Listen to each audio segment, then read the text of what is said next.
Adobe Photoshop gets new features for the desktop and iPad on its 30th birthday.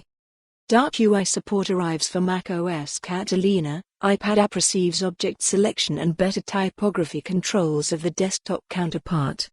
In a nutshell, as is usually the case with birthdays, Photoshop also put on some weight after turning 30, albeit in the shape of several new feature updates and performance improvements across its desktop and iPad apps. Photoshop, a byword for image editing and manipulation, crossed its 30th birthday recently. Although the software has faced stiff competition from several paid and free programs over the years, it continues to be one of the most feature-rich and complete products on the market today.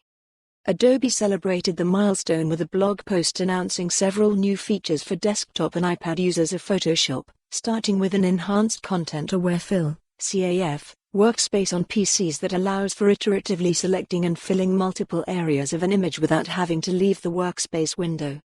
The next major feature for desktops is an improved lens blur filter that now uses the GPU to achieve a more realistic bokeh look for images. The updated algorithm is also able to generate blurrier edges on objects in front of the focal plane and can provide more colorful specular highlights in photos. Users running macOS Catalina can now soothe their eyes with a dark mode for Photoshop that should blend nicely with the rest of the OS. There's also a few under-the-hood changes to make the UI more responsive to mouse and stylus movements with smoother panning, dragging, and zooming.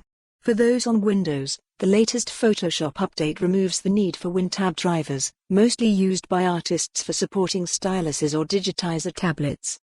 Photoshop's iPad app continues to catch up with the desktop version and receives the latter's object selection tool for quickly selecting and isolating items of interest in an image.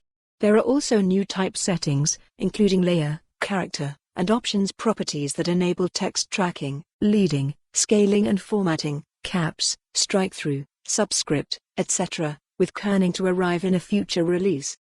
Adobe's launch of Photoshop for iPad wasn't well received initially due to a lack of features, but the company has put out multiple releases in a span of 3 months to close the gap with its desktop counterpart and is shipping new capabilities as soon as the user experience has been adapted to the iPad and reimagined to take advantage of touch and mobility.